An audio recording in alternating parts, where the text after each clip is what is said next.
So এখন ready হয়ে গেছি। আজকে হলো শিবরাত্রি, সবাইকে জানাই মহাশিবরাত্রির অনেক ভালোবাসা।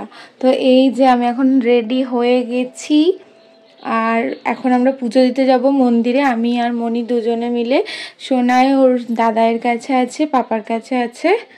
এই যে তো আজকে হলো শিবরাত্রি, আর তোমরা কখন কে পুজো দিচ্ছ অবশ্যই বলো।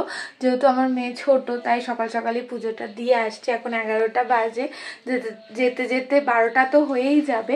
তো এই যে একটু সাজুগুজু করেছি, মহাদেবের পুজো বলে কথা, তো এটা তো সাজুগুজু করতেই হবে। যাই হোক, সাজুগুজু হয়ে গেছে, আজকে আলতাও পরেছি। তো চলো এখন পুজোটা দিয়ে আসি বাবার কাছে, তারপরে মেয়েকে এসে স্নান করাবো, খাওয়াবো। সব কিছু খাওয়ানো হয়ে গেছে একবার, তো আবার স্নান টান করিয়ে আবার এসে খাওয়াতে হবে।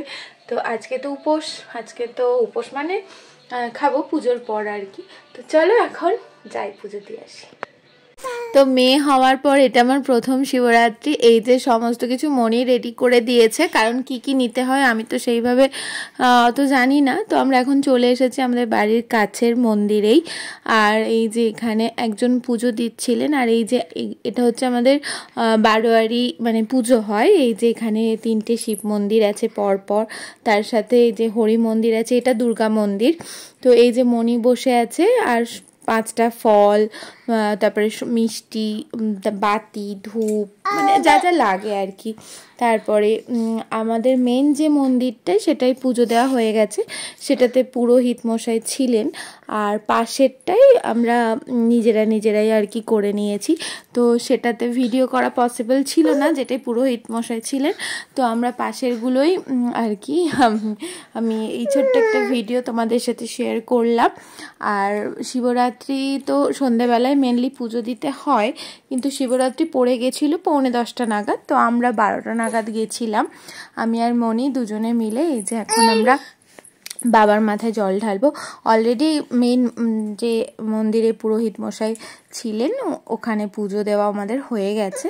এখন আমরা পাশাপাশি যে 2টো মন্দির আছে সেখানেই আর কি পুজো দিচ্ছি। আর আমার যে ছোট্ট পরিটা বাড়িতে আছে, তাড়াতাড়ি করতে হবে, তো সেই জন্য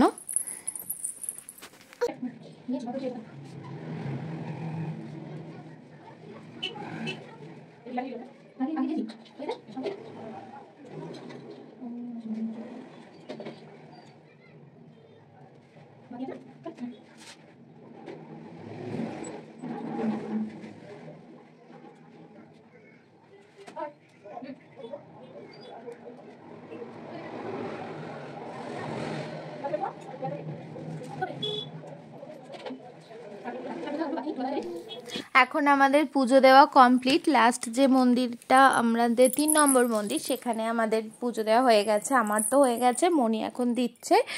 আর এই দেখো মনি দিচ্ছে। তো চলো এবার বাড়ি যাই, টাটা।